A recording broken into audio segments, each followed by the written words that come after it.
Assalamualaikum warahmatullahi wabarakatuh. Selamat berjumpa lagi bersama Bapak dalam mata kuliah konstruksi baja. Mudah-mudahan kita semua dalam keadaan sehat walafiat, tidak kurang satu apapun juga. Apalagi sekarang dalam masa pandemi COVID-19, kita masih menerapkan protokol kesehatan. Oke.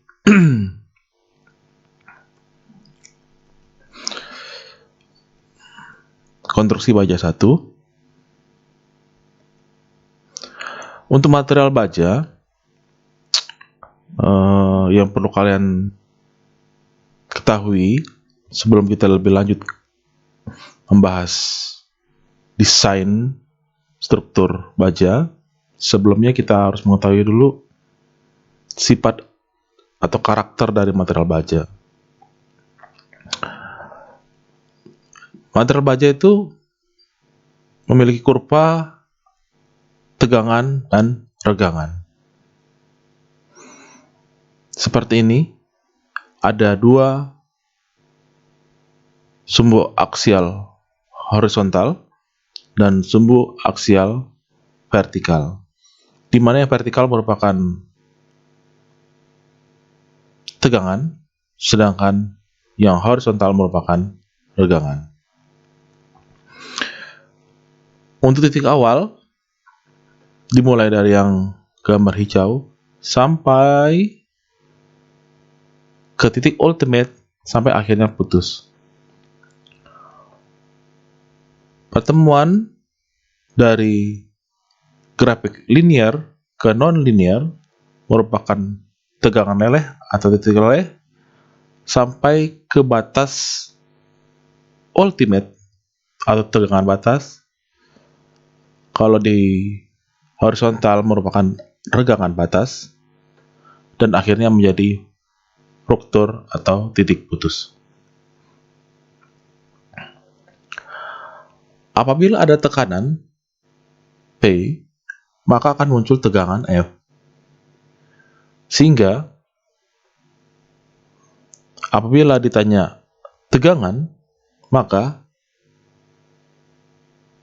P per A.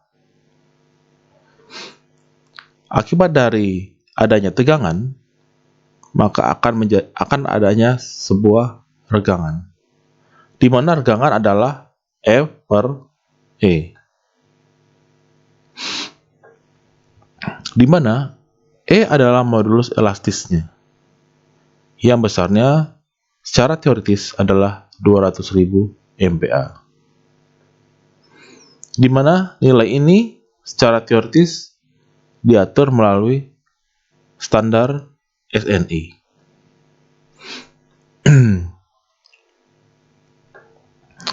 Untuk tegangan,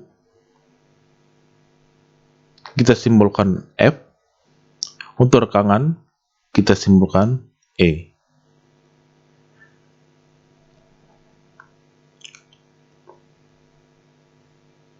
Ya, ini grafik perpotongannya merupakan daerah 1, grafik linear, gambar 2, mulai non-linear. Untuk daerah 1 disebut elastis, untuk daerah 2 disebut plastis, untuk daerah 3 disebut trend hardening atau mulai perkuatan, dan untuk area 4 disebut fraktur. Titik pertemuan dari linear ke non-linear merupakan FY dan EY, atau tegangan FY dan regangan Y. Untuk FU atau ultimate, perpotongannya dengan regangan EU. Untuk F struktur berhubungan dengan E struktur atau regangannya di mana kesemua tersebut kita simpulkan. Daerah 1 yang seperti kata Bapak tadi merupakan daerah linear, untuk 2, 3, dan 4 merupakan daerah non-linear. Sebenarnya ini sudah disampaikan pada mata kuliah atau sesi dosen sebelumnya. Jadi Bapak di sini hanya sekedar mengingatkan kembali atau merefresh kembali untuk memulai kuliah perdana kita. Mutu baja sangat dipengaruhi oleh dari nilai FY. Contohnya seperti berikut. Untuk baja 34 dan baja 37. Untuk baja 34, nilai tegangan putus atau tariknya atau FU-nya adalah 340 dan FY-nya 210. Nilai-nilai ini ya, kesemua nilai ini merupakan nilai-nilai teoritis ya yang ada di SNI. Jadi setiap produk yang akan keluar ke masyarakat diharapkan standar minimal untuk tegangan putus baja 34 adalah 340 MPa dengan tegangan leleh minimal 200 MPa atau FP-nya. Nah, umumnya para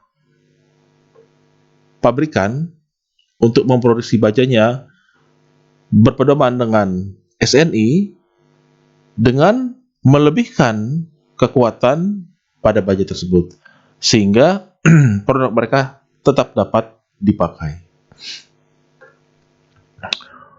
Setelah mutu, kita mengenal namanya adalah profil baja. Profil baja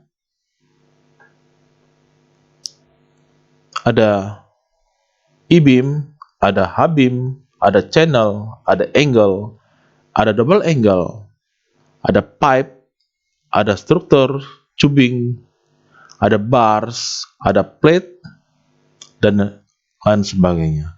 Jadi bentuk-bentuk dari profil bajanya.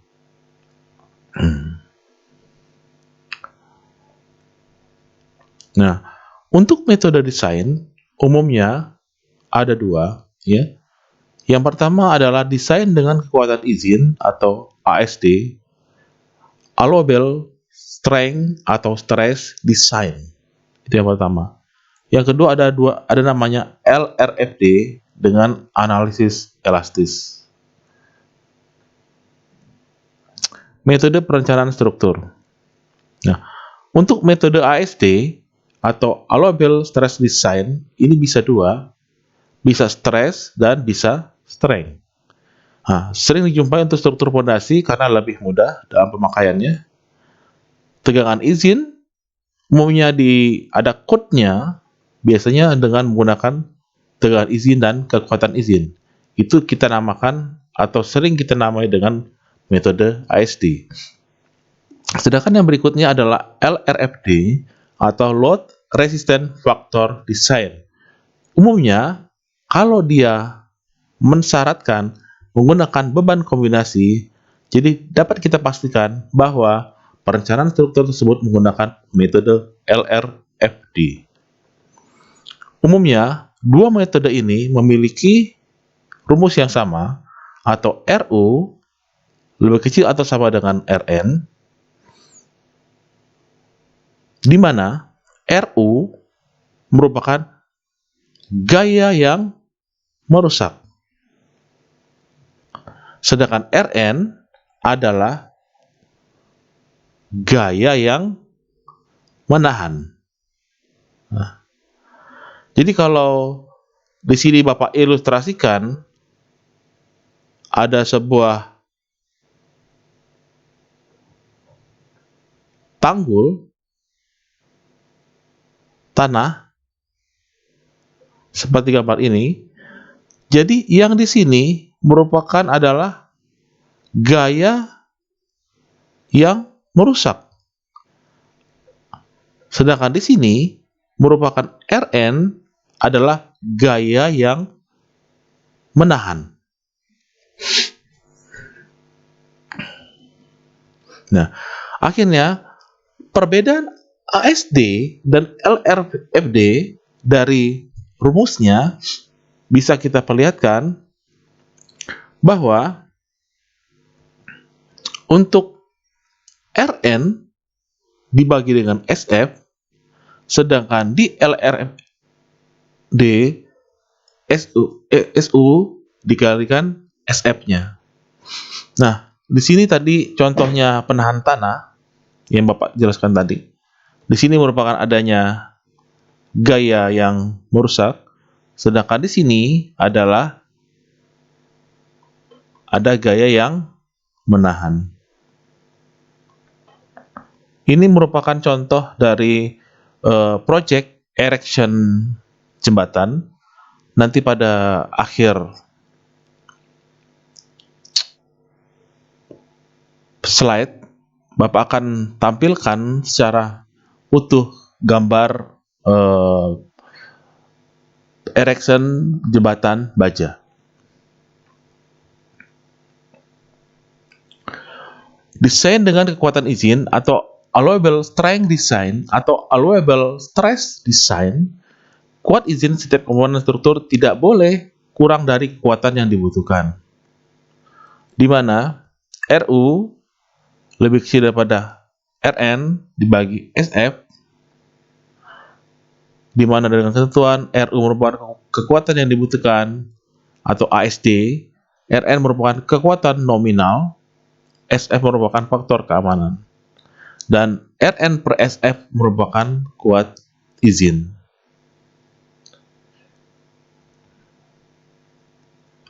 Untuk LRFD, dengan menggunakan analisis elastis, kuat rencana setiap komponen struktur tidak boleh kurang dari kekuatan yang dibutuhkan, yang ditentukan berdasarkan kombinasi pembebanan. Nah, kombinasi pembebanan itu dinamakan LRFD.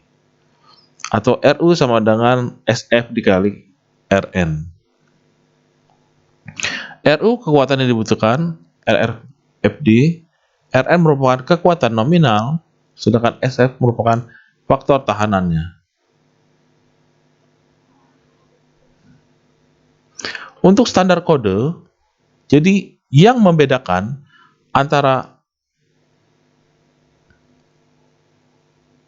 LRFD adalah apabila kode yang digunakan SNI 1729 tahun 2015, maka perencanaan tersebut menggunakan LRFD.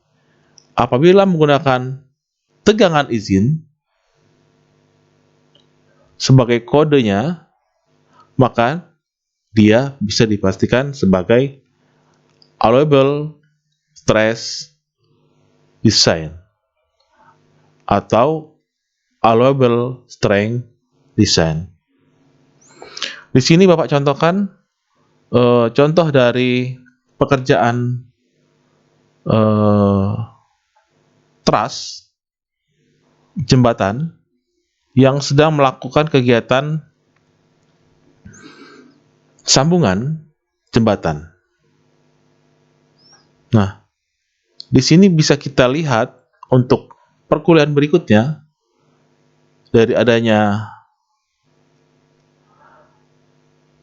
gaya tarik dan gaya tekan terhadap sambungan, nanti akan kita bahas lebih lanjut pada pertemuan berikutnya.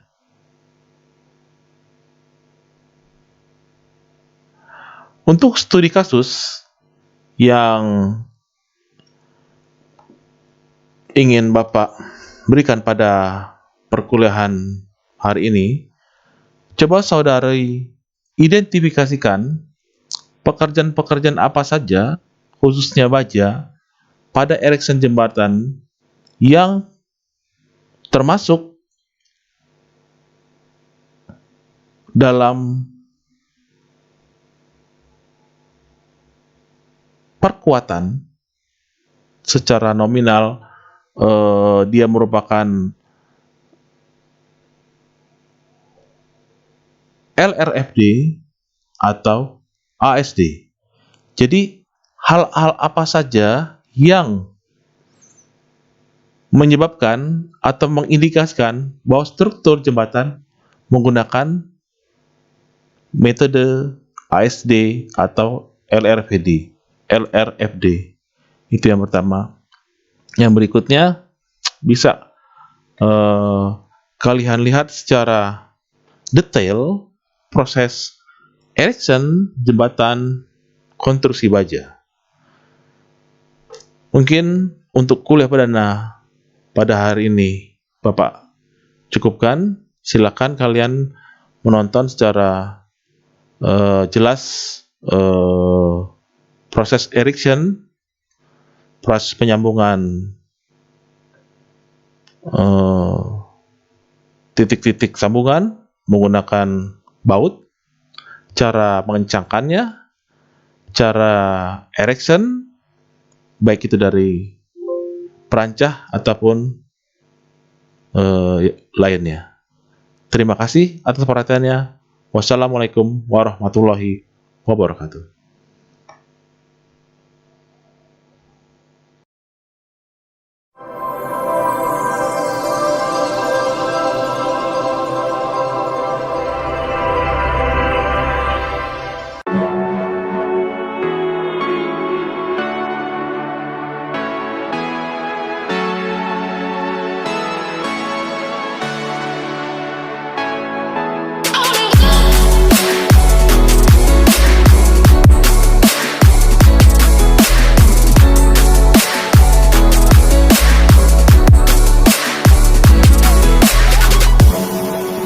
I'm running on back to you, back to you.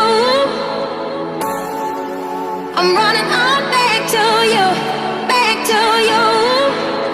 You, I've seen it all before. Baby, won't you lie, lie, only wanna you. I've seen it all before. Baby, won't you lie, lie, lie, lie. I'm running on back to you. I'm running on back to you. I'm running on back to you, back to you. I'm running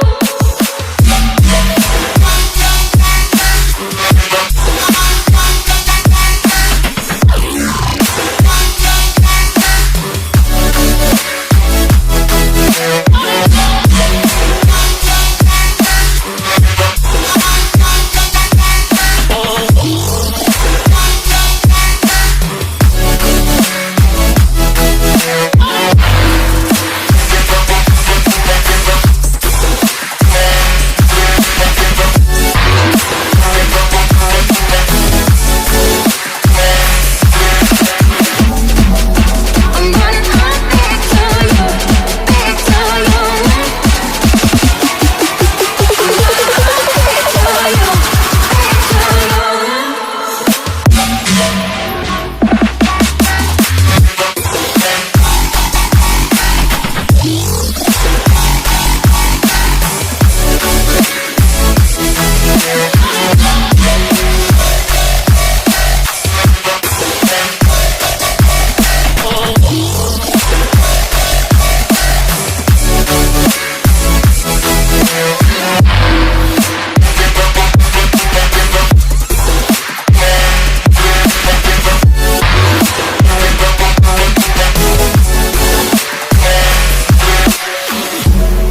Don't need to wait for golden crowns. I've seen it all before the feeling comes back.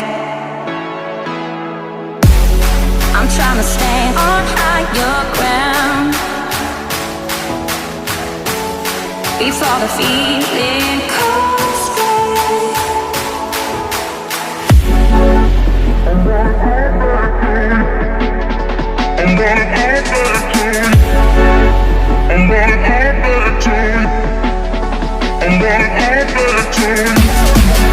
I'm running on back to you. I'm running on back to you. I'm running on back to you, back to you.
feeling comes back. I'm trying to stand on higher ground before the feeling